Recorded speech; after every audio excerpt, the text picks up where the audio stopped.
तो दोस्तों सबको जय माँ कामाख्या। और मेला शुरू हो चुका है। दूर दूर से सिद्ध तांत्रिक बाबा अघोरी यहाँ पर आ चुके हैं। और मैं यहाँ पर देख पा रहा हूँ कि यहाँ पर एक बाबा जी हैं जो कि मेरी पहले बात हुई थी, ये राधा माई के ही नगरी जो कि हम बोल सकते हैं वृंदावन से हैं। जय माँ कामाख्या बाबा जी। हाँ, राधे राधे। हाँ जी, महाराज जी आप कहाँ से आए हैं? हम वृंदावन से आए हैं भैया। वृंदावन से आए हैं। तो हम महाराज वैष्णव जी हैं। जैसे कि अम्बुबाची का समय शुरू हो चुका है, हाँ जी। तो आपको यहाँ पर ऐसा क्या फील हो रहा है इस नीलांचल पर्वत पे? आपको ऐसी क्या शक्ति का अनुभव हो रहा है जो आपको यहाँ पर आना पड़ गया? देखिए, यहाँ साक्षात माँ जगदम्बा जो हैं साक्षात रूप में विराजमान है। ऐसे तो सब जगह पर मंत्र से प्रतिष्ठा किया जाता है और उसको हम लोग मूर्ति में मानते हैं कि इसमें जो भी मूर्ति की प्रतिष्ठा होगा उसमें भगवान हम मानते हैं। लेकिन हम प्रत्यक्ष में चमत्कार देखने को नहीं मिलता है। यहाँ माता का यह है कि प्रत्यक्ष में चमत्कार है। दो देवी दुनिया में ऐसे हैं प्रत्यक्ष में चमत्कार दिखाते हैं। एक तो ज्वाला माता, ज्वाला माता में जाएंगे तो चट्टान में से आग निकलते रहता है, 24 घंटा आग होता है, तो प्रत्यक्ष चमत्कार है। दूसरा जो है यहाँ का माता है कामाख्या माता, ये प्रत्यक्ष में चमत्कार देखने को मिलता है। मनुष्य जिस इच्छा से आता है वही इच्छा पूरा हो जाता है यहाँ। अब ये एक बहुत बड़ी सोच की बात है। एक पत्थर की मूर्ति में से अब ऐसा जो है अम्बुबाची ऐसा होना है, और जितने कपड़े अगर रखा जाता है सब लाल रंग हो जाता है, ये बहुत बड़ा चमत्कार है। यहाँ माता जो है साक्षात रूप में विराजमान रहती हैं, इसमें कोई शंका नहीं है।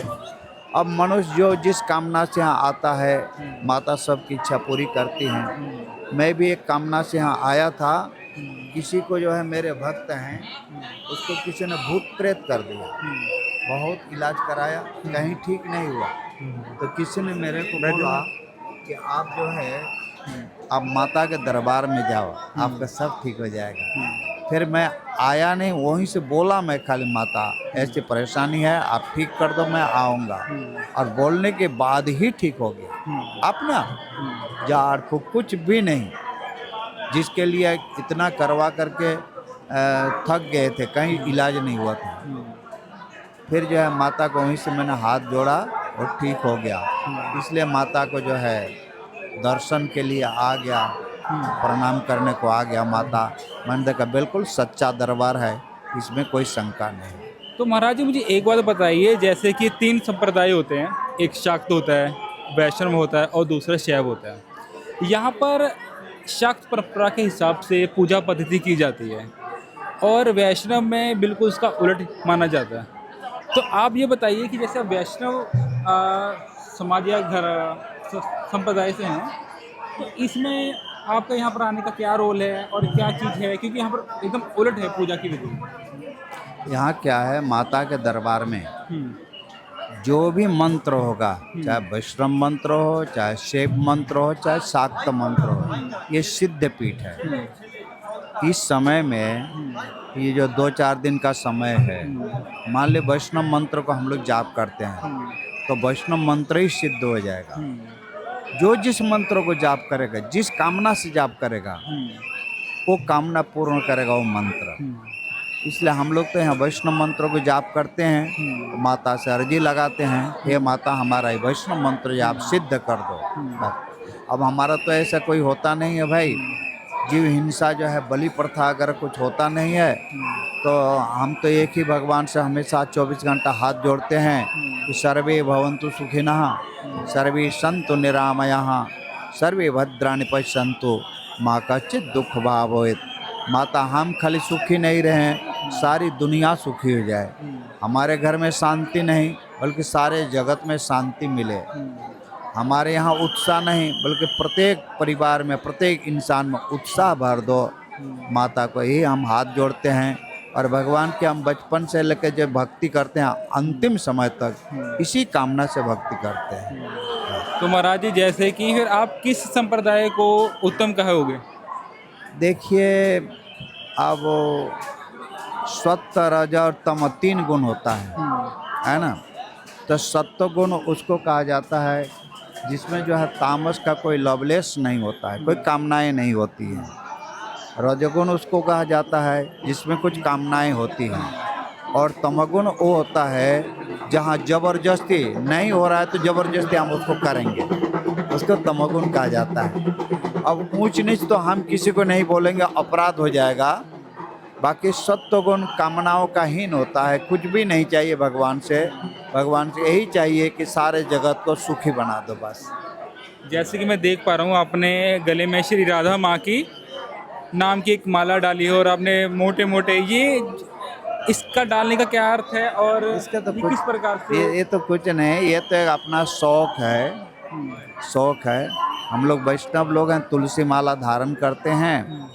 तो मैंने सोचा कि भाई एक ऐसा माला बनवाऊंगा। जैसे मैं कुंभ मेला गया था तो ऐसा माला, हमारे कम से कम 10 लाख महात्मा लोग आए थे। 10 लाख महात्मा लोगों में मेरे जैसा किसी के पास माला नहीं था।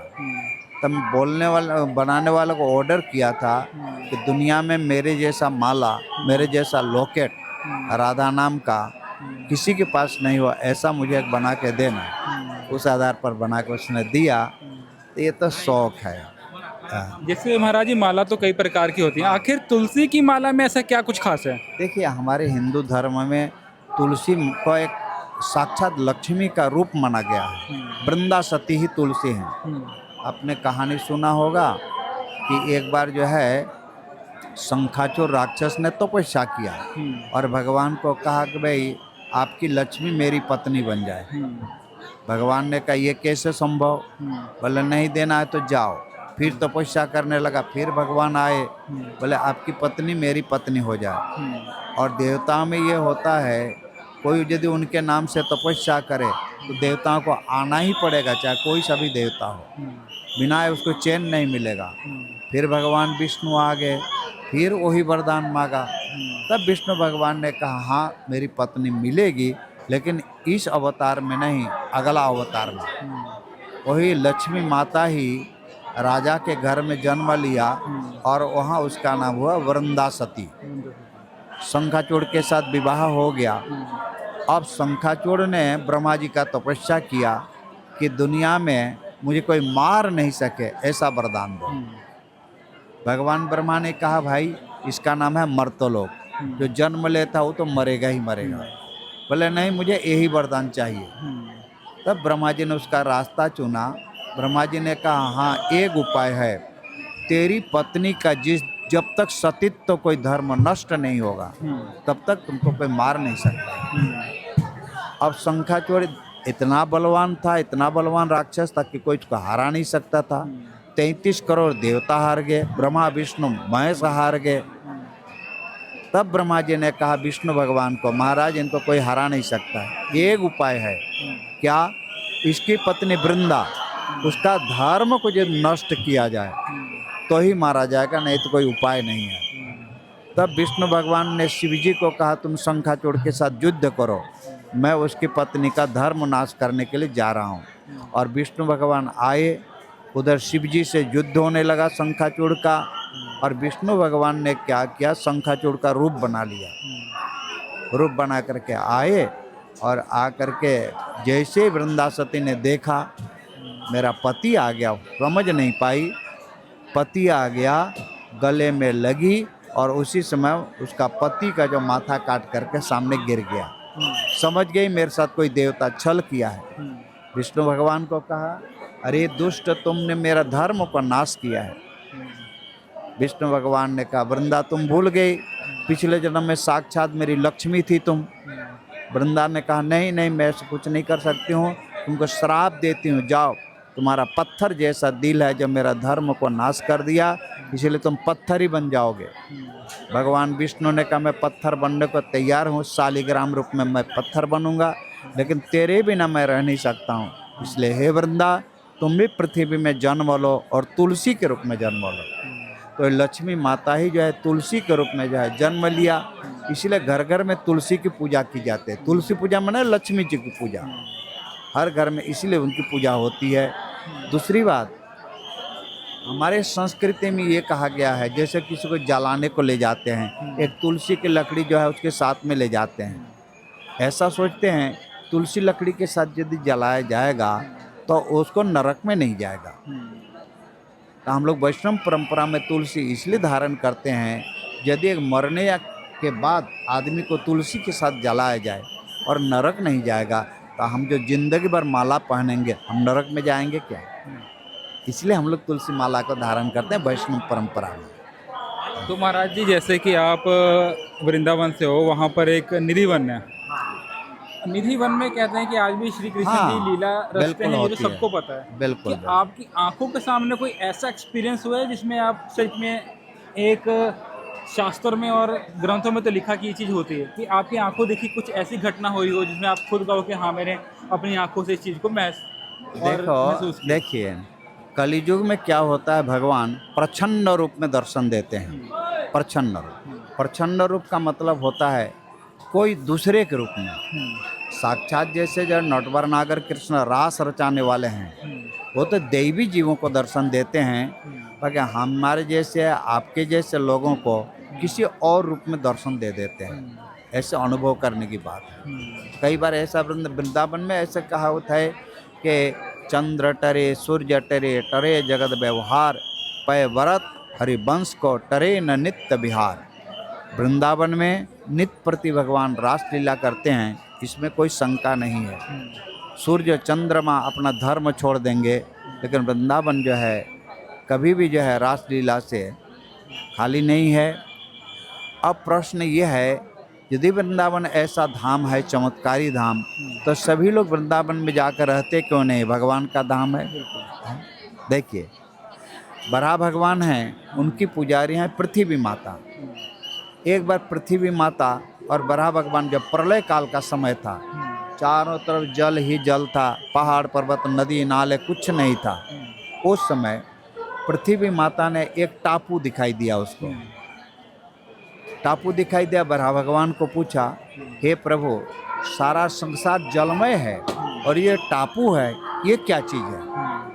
तब बराह भगवान ने कहा, हे देवी, ये मेरा श्री धाम वृंदावन है, निज धाम है, मेरा घर है वृंदावन। उसका कभी प्रलय में भी उसका नाश नहीं होता है। तो पृथ्वी माता ने कहा, यदि प्रलय में भी आपके वृंदावन का नाश नहीं होता है, तो सभी लोग वृंदावन में ही जाके क्यों नहीं रहते? आपके घर में सबको जाकर रहना चाहिए। तो बराह भगवान ने कहा, देखो देवी, मनुष्य के चाहने से भी नहीं होता है। ओहो मधुपुरी धन्या वैकुंठौ च गरियसी, बिना कृष्ण प्रसादेना क्षणम एकम न तिष्ठति। हे देवी, जब तक जो है भगवान कृष्ण की संपूर्ण कृपा नहीं होती है, तब तक यह मनुष्य दुनिया में भटकते ही रहेगा और वृंदावन जा नहीं सकता है ना। संपूर्ण कृपा हो जाए तब जाकर वृंदावन में जीव पहुंच सकता है, नहीं तो बहुत मुश्किल है ना। जैसे कि महाराज जी, आपको महाभारत का भी काफ़ी ज्ञान होगा, कि आपकी बातों से और आपके ज्ञान से झलक रहा है। महाराज जी, आप बलि प्रथा को क्या कहते हैं? बलि प्रथा सही है कि गलत है? जब ये गलत है तो महाभारत में भी बलि प्रथा के बारे में बताया गया है, उसके बारे में बताइए। देखिए, अब गलत तो नहीं बोला जा सकता है, क्योंकि भगवान श्री राम ने भी अश्वमेध यज्ञ किया था। गलत तो नहीं बोल सकते हैं। मेरे ख्याल से भाई अपना मेरा यह है, जितना भी माता के दरबार में बलि चढ़ाया जाता है, शायद माता सबको सद्गति दे देती है। जैसे भगवान श्री राम हैं, मांस खाते नहीं थे, पर हिरण का शिकार जरूर करते थे, है ना। अब हिरण का शिकार करते थे तो भगवान जो है हिरण क्यों मारते थे? भगवान हो करके तो भगवान के बाण से जो हिरण लग जाते थे, वो सीधे भगवान के धाम को पहुंच जाते थे, इसलिए भगवान मारते थे उनको। अब यहाँ जो बलि है, जो बलि का बकरा बनता है, वो कोई साधारण नहीं होता है, वो भी माता का अतिशय कोई प्रिय कृपा पात्र होता है। जो माता के चरणों में चढ़ाया जाएगा, वो सीधे माता के दरबार में पहुंच जाएगा, है ना। उस हिसाब से तो जो है आत्म कल्याण के लिए जो है यहाँ बलि प्रथा होती है। इसमें कोई निषेध वाली बात नहीं है। आत्म कल्याण होता है, जिसका बलि होगा वो आत्म कल्याण होगा।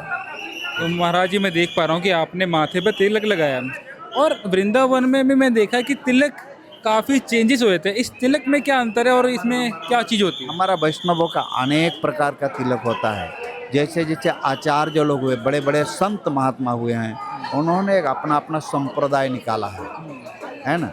हमारे वैष्णव में 4 संप्रदाय प्रधान है। रामानंद संप्रदाय, रामानुज संप्रदाय, निम्बार संप्रदाय, गौड़ी संप्रदाय। अब उसमें से और बड़े बड़े महापुरुष हो गए हैं, उन्होंने अपना अपना संप्रदाय निकाल लिया, ऐसा हुआ। तो हमारा जो संप्रदाय है ये रामानंदी संप्रदाय है और ये संप्रदाय भगवान शिव ने चलाया था। हमारा जो संप्रदाय है ये शिव जी के त्रिशूल का प्रतीक है। जैसे शिव जी के तीन होता है, ऐसे हमारा 3 होता है। ये शिव जी का त्रिशूल का प्रतीक है। और जो शिव जी के भक्त लोग होते हैं वो त्रिपुंड लगाते हैं सिर का, वो क्या है, राम जी के धनुष का प्रतीक है। उनका टेढ़ा टेढ़ा तिलक होता है। तो ये कहना चाहते हैं राम जी, शिव जी जो है मेरा इष्ट देव है, मैं शिव जी का भजन करता हूँ। और शिव जी कहना चाहते हैं कि मैं राम जी का भक्त हूँ, इसलिए राम जी का प्रतीक मैं माथे पर धारण करता हूँ। और राम जी कहते हैं मैं शिव जी का भक्त हूँ, इसलिए शिव जी का आयुध का जो प्रतीक है वो माथे में धारण करता हूँ। ये बात है। तो महाराज जी बहुत बहुत शुक्रिया था कि आपने सनातन को बहुत गहराई से बताया। हाँ, तो आपका बहुत बहुत धन्यवाद। तो दोस्तों आपको भी धन्यवाद। इस वीडियो को हम यहीं समाप्त करते हैं। जय माई। राधे राधे। राधे राधे, जय माई। जय माँ की।